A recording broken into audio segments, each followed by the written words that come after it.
Bonjour et bienvenue à C'est quoi un GN? Je me présente, je m'appelle Luc et je suis un fan de GN. Bonjour Luc. Merci. Comme plusieurs, on m'a souvent demandé qu'est-ce qu'un GN et on a tendance à donner des réponses qui sont faciles. Aujourd'hui, je vais vous donner la définition d'un GN pour aider les nouveaux à mieux comprendre l'activité et aux anciens donner des outils pour pouvoir l'expliquer. Cette histoire va recommencer tous les étés. Une gang de chums sur le bord d'un feu. Quoi demander de mieux dans la vie? Quand je vous vois, je souris. Je suis content de vous connaître et de faire partie de vos vies. Tout d'abord, un GN est un diminutif de grandeur nature, qui est lui-même un diminutif de jeu de rôle grandeur nature. C'est donc un jeu de rôle dans lequel on incarne un personnage de corps et d'esprit. On appelle également grandeur nature un jeu de rôle immersif. Commençons par le début et expliquons qu'est-ce que le jeu de rôle. On trouve le jeu de rôle sur plusieurs supports, que ce soit le jeu de table, le jeu vidéo ou le jeu de plateau. On va parler beaucoup plus des jeux de table, puisque les grandeurs nature réutilisent beaucoup leurs termes et leurs concepts. Dans le jeu de rôle sur table, aussi appelé jeu de rôle sur papier pour des raisons évidentes, on va trouver un maître de jeu et typiquement 3 à 4 joueurs. Le concept de base fonctionne selon le concept d'action-réaction. Le maître de jeu décrit la scène, puis les actions qui vont être entreprises par l'environnement et les personnages non joueurs, comme par exemple les monstres. Par la suite, il écoute les actions entreprises par les joueurs et le cycle recommence. Et sur le bord du chemin, vous voyez une belle petite... Je l'attaque! Encore! Et je m'en... je l'attaque! Une belle Je sors mon épée! En flou! Putain! passe tendée. Comme l'ensemble de jeu reste dans l'ordre de l'imaginaire, le maître de jeu et les joueurs doivent être de bons orateurs. Bien sûr, le jeu se déroule selon des règles qui sont mentionnées dans des livres, c'est pas juste une histoire interactive où tout est permis, même si l'inventaire d'action est assez grand.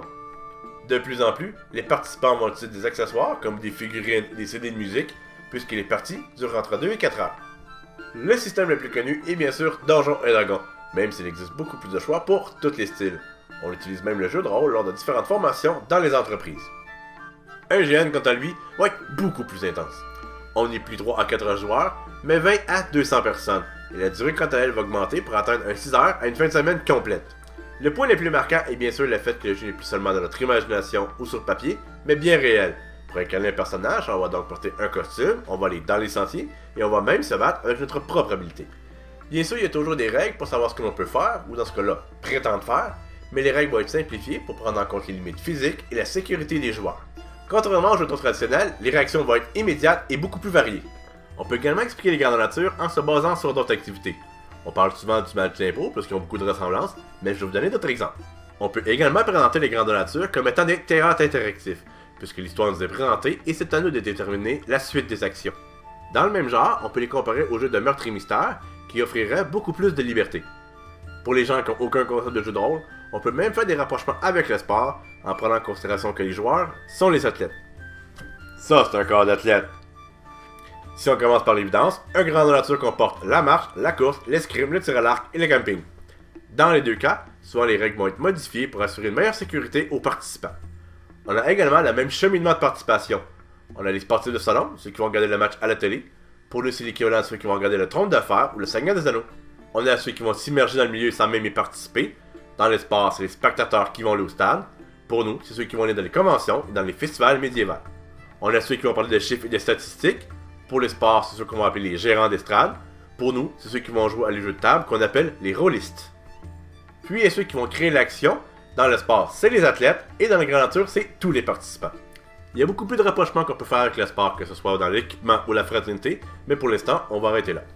On peut également faire des rapprochements avec les jeux qu'on faisait lorsqu'on était enfant, comme par exemple policier et voleur, en disant qu'on a rajouté des règles pour les rendre plus matures. En conclusion, je vous ai parlé qu'est-ce qu'une grande nature, sans vous parler du déroulement de celui-ci, puisque chaque grande nature a son rythme différent. Je pourrais même aller plus loin dans l'explication, mais je vais en rester ici pour l'épisode 1. Et même si essentiellement je vous ai parlé de grandeur nature médiévale fantastique, il y en a pour tous les goûts. Et je vous dis tout ça en vous basant sur mes expériences dans les grandeurs nature que j'ai vécues. J'espère que vous avez apprécié cet épisode 1. Si c'est le cas, je vous inviterai à aimer la vidéo, à poser vos questions et vos commentaires, et bien sûr, à vous abonner. Et avec tout ça, je vous remercie.